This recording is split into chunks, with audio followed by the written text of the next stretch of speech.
We then went to the buffet and took our food. Why is there no cranberry sauce? Hannah asked. Because my parents react badly to sugar, and cranberry sauce has a lot of sugar in it, Dr. Morcasius answered as we were sitting down. Before we begin eating, do we need to say grace since you're a religious family and it is Thanksgiving? Hannah asked.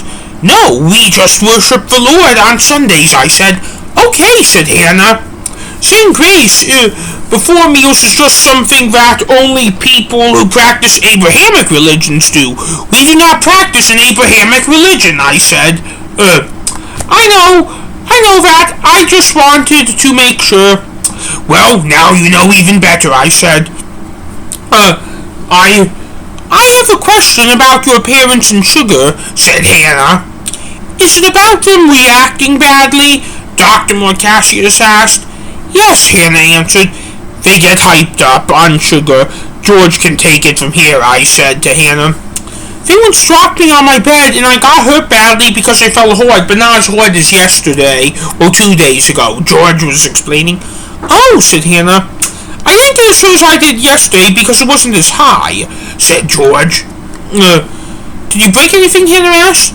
No, not that time. This time I think you know the answer to that, said George. I can see the answer to that, said Hannah.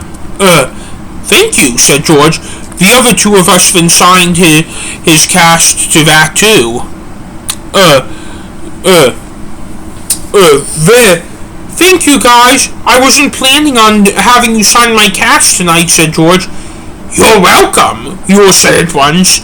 However, back to the story of when my parents hurt me by accident. Because of that, we vowed to never have sugar again, said George. It really does show they care even if they have flaws, said Hannah. They act like kids, but they're good parents to me, I said. I really do love them, even if you hear me complain about them to you a lot. I know you do, said Hannah. Do your parents act like kids, I asked.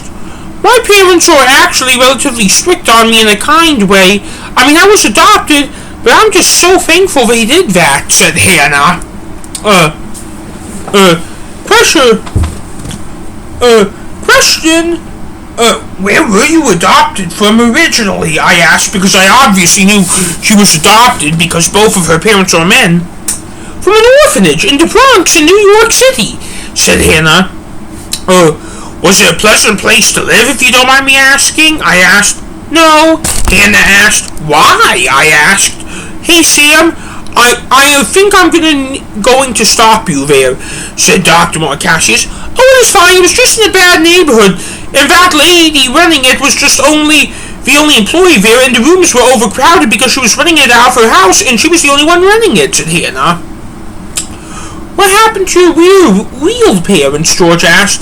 Now that's too much, said Hannah.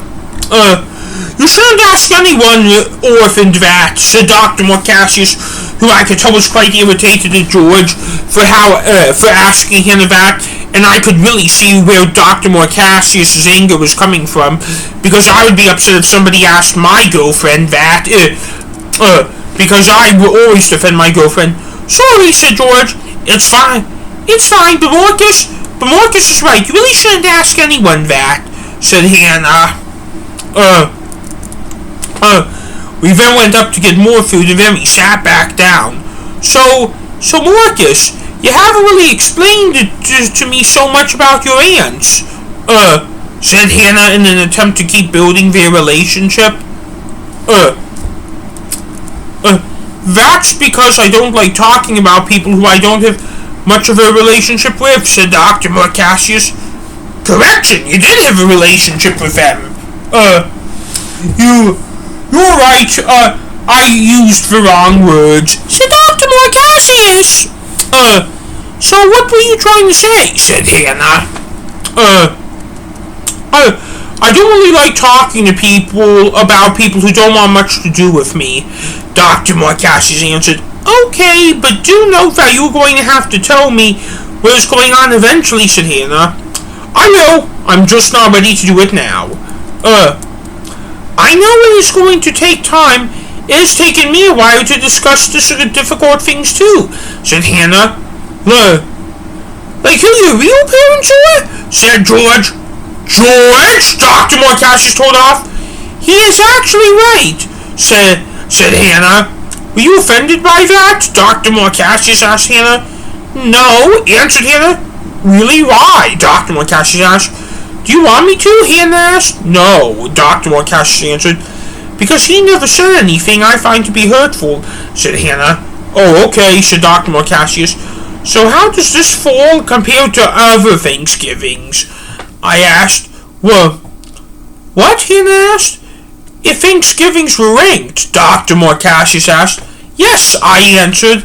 I don't function like that, said Dr. Morcassius. None of us do, said Hannah. I don't even know what a ranking is, said George. Okay, I said. I also don't want to give away how I feel about this Thanksgiving because Hannah is here, and while words cannot express how thankful I am for her being here tonight, I just don't want to give away my opinion because there were plenty of things this Thanksgiving was missing, said Dr. Morcassius. Like what other than your parents and your mom's other sister? Hannah asked. The Space Needle in Seattle, Dr. Morcassius answered. Why that? Hannah asked. Well, we were in Seattle for last year for Thanksgiving, and we could see the Space Needle from our Aunt Diane's house, I answered. Oh, I see, said Hannah. Just then we heard a scream coming from the area of the living room where my parents were eating. Did you hear that? Did you hear that? Hannah surprisingly asked before we did. Yes, said Dr. Morcassius. Dr. Morcassius then went to the door and peeked out through the gap between the bottom of it and the floor. She's laying on the ground, said Dr. Morcassius. Don't open it! Yet! I don't want to get into trouble! Yet! I said. George then burst into tears. Hang in there, said Dr. Morcassius. Do you want me to do anything? Hannah asked. Hang in there too, Hannah said. Hang in there too, Hannah, said Dr. Morcassius. I then came over to the door. Is she bleeding? I asked, peeking through the bottom of the door. I can't tell, said Dr. Morcassius. Just then we saw a bunch of feet in the room from the door, more than 8, like there should be. Oh shit, said Dr. Morcassius. Do you want me to say something? I asked. Well, we're going to find out about this anyway, said Dr. Morcassius. The emergency squad just came in. She's going to the hospital again, I announced to George and Hannah. George then began screaming while Hannah had a look of concern go across her face. Should I open the door? No, that is my job, said Dr. Morcassius. Well, when are you going to open it? I asked. Now, because I am not sure if she is bleeding or not, said Dr. Morcassius. I'm glad Dr. Morcassius was the one who opened the door because the rest of us nearly stopped breathing when Dr. Morcassius said that her mother may not be breathing.